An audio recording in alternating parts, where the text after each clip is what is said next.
Hello students, very good morning to all and welcome to the class 8. Today we are going to learn our first poem, The Ant and the Cricket, from the book Honeydew. So a poem, a fable is a story often with animals as a characters that convey a moral. यहाँ पर ये जो story है जिसको poem के through हमें समझाया गया है, यहाँ पर ज़्यादातर ऐसी फेबल्स जो होती हैं इसमें ज़्यादातर एनिमल को एज अ कैरेक्टर प्रेजेंट किया जाता है. थ्रू दिस एनिमल किसी ह्यूमन बींग्स को भी कभी कभी प्रेजेंट किया जाता है और इसके थ्रू बहुत ही अच्छा सा एक मैसेज भी मिलता है, एक मॉरल भी सीखने को मिलता है. So this poem about an ant and a cricket contain an idea of far-reaching significance, which is as true of a four-legged cricket as of a two-legged one. Surely you have seen a cricket that has two legs. यहाँ पर cricket यानी कि cricket game की बात नहीं की है, cricket यानी कि एक इंसेक्ट की बात की है. तो यहाँ पर दो तरह के क्रिकेट की बात की है. एक है फोर लेग्ड जिसे हम झिंगुर के नाम से जानते हैं और कभी कभी आपने देखा भी होगा झाड़ियों के बीच में. And another one is to legged one. तो दो लेग वाला जो क्रिकेट है वो कौन सा है? It is human being. Human being यानी कि इंसानों के साथ भी ऐसा होता है, वो भी कभी कभी ऐसे ही बिहेव करते हैं. So through this fable the poem present a very beautiful message that we will learn today. So here we start and begin from the first stanza. A silly young cricket accustomed to sing through the warm sunny month of grey summer and spring began to complain when he found that at home his cupboard was empty and winter was come. A silly young cricket, एक young cricket था which is so silly, बहुत ही silly था. क्यों silly था? Accustomed to sing, उसकी आदत थी गाना गाने की, डांस करने की, मतलब enjoy वाला उसका नेचर था.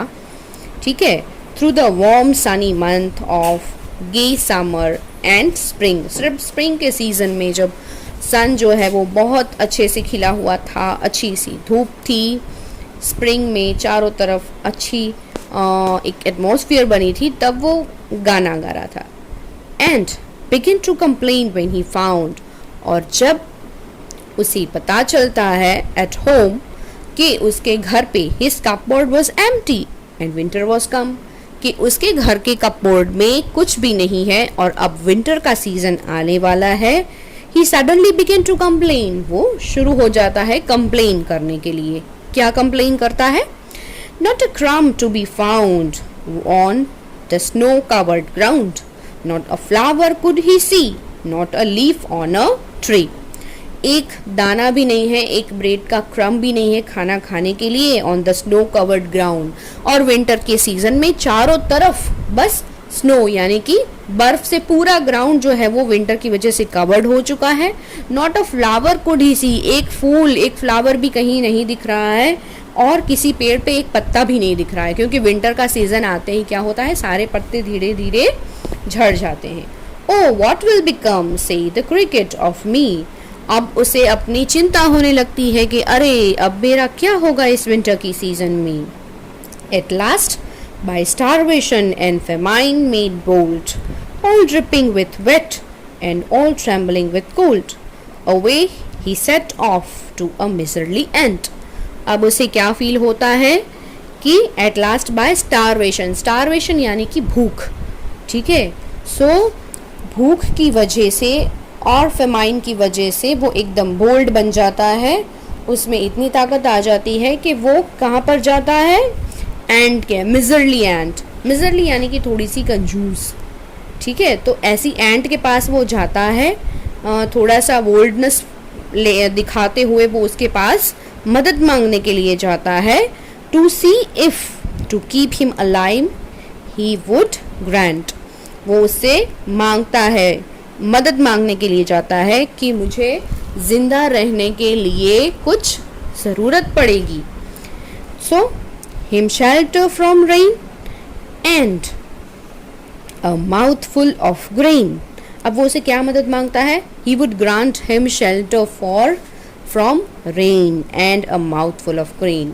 वो उसे मदद मांगने के लिए जाता है कि क्या तुम मुझे बारिश की जो पानी है उससे बचने के लिए शेल्टर यानी कि एक छत की ज़रूरत होती है, तो मुझे घर की ज़रूरत पड़ेगी and a mouth full of grain, और खाने की भी ज़रूरत पड़ेगी तो मुझे थोड़ा सा अनाज यानी कि ग्रेन भी चाहिए।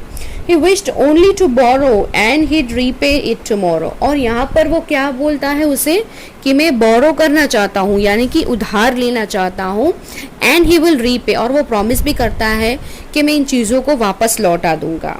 If not he must die of starvation and sorrow. अगर उसे ये सारी चीज़ें नहीं मिली तो ही मस्ट डाई, तो वो मर जाएगा। किसकी वजह से? Because of starvation and sorrow, दुख और भूख, इन दोनों की वजह से वो मर भी सकता है। Says the ant to the cricket, I'm your servant and friend। तो ये सारी बातें सुन के जो एंट है वो उसे क्या बोलती है क्रिकेट को? I'm your servant and friend, मैं तुम्हारी गुलाम भी हूँ और फ्रेंड भी। But we ants never borrow, we ants never lend। पर हम जो एंट्स होती है ना, वो कभी भी किसी चीज़ को बोरो यानी कि उधार देती भी नहीं है और उधार लेती भी नहीं है। But tell me dear cricket, did you lay nothing by when the weather was warm? Caught the cricket, no I। यहाँ पर जो एंट है उसे पूछती है कि डियर क्रिकेट, जब वार्म का सीजन चल रहा था तब पूरी सीजन में तुमने क्या किया? क्या कुछ भी तुमने अपने लिए जमा नहीं किया था? तब क्रिकेट ने जवाब दिया, नहीं, मैंने कुछ नहीं किया। My heart was so light that I sang day and night, for all nature looked gay। You sang, sir, you say। अब उसने क्या किया? मेरा दिल बहुत ही हल्का है, मैं तो बस जो वार्म का सीज़न था तब मैं पूरी सीज़न को दिन और रात एंजॉय करता हुआ बस गाना गा रहा था और सीज़न को एंजॉय कर रहा था, क्योंकि वो सीज़न भी मुझे बहुत ही अच्छा लग रहा था। तब एंट ने क्या किया? Go then, says the ant, and dance the winter away. और फिर एंट भी बहुत ही गुस्सा हो जाती है और बोलती है, तो फिर जाओ और डांस करके विंटर को भी भगा दो। Thus ending, he hastily lifted the wicket, and out of the door turned the poor little cricket। अब यहाँ पर क्या होता है? hastily lifted the wicket, वो अपना विकेट उठाते और बेचारे क्रिकेट, जो पुअर लिटिल क्रिकेट है, उसे वहाँ से भगा देते हैं out of the door. Fox calls this a fable, I'll warrant it true। Fox यानी कि लोगों का ये कहना है कि ये सारी फेबल है, यानी कि एक ऐसी स्टोरीज हो, लाइक अ स्टोरी। पर राइटर क्या कहते हैं? आई वारंट इट ट्रू, पर मैं इसे हकीकत मानता हूँ, ये सच बात है। Some crickets have 4 legs and some have 2। कुछ क्रिकेट्स ऐसे होते हैं जिसके 4 पाँव होते हैं और कुछ क्रिकेट्स ऐसे होते हैं जिनके 2 पाँव होते हैं।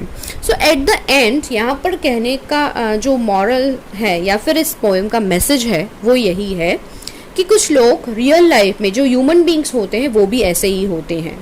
राइट टाइम आने पर वो कभी कुछ काम करते नहीं हैं, और जब उनकी ज़रूरतें आन पड़ती हैं तो वो दूसरे पर डिपेंडेड होने के लिए या फिर दूसरों से सहारा लेने के लिए एक्सपेक्ट करते हैं, उनसे हेल्प मांगते हैं, उनसे ये एक्सपेक्ट करते हैं कि वो उनकी मदद करें। पर जब राइट टाइम था तब उन्होंने कुछ किया नहीं, वो बैठे रहे या फिर उन्होंने वो समय गंवा दिया। तो इस तरह का ये जो मॉरल है, ये जो मैसेज है थ्रू दिस क्रिकेट एंड एंट का जो हमारा ये जो फैबल हमने सुना, थ्रू दिस ये जो हमारे राइटर है, हमारे जो पोएट है, उन्होंने यहाँ पर एक ब्यूटीफुल सा मैसेज दिया है। And the poem is adapted from the Aesop's fable. So here we are and our beautiful and a great message poem, The Ant and the Cricket. I hope you like, enjoy it and understand it very well. Thank you.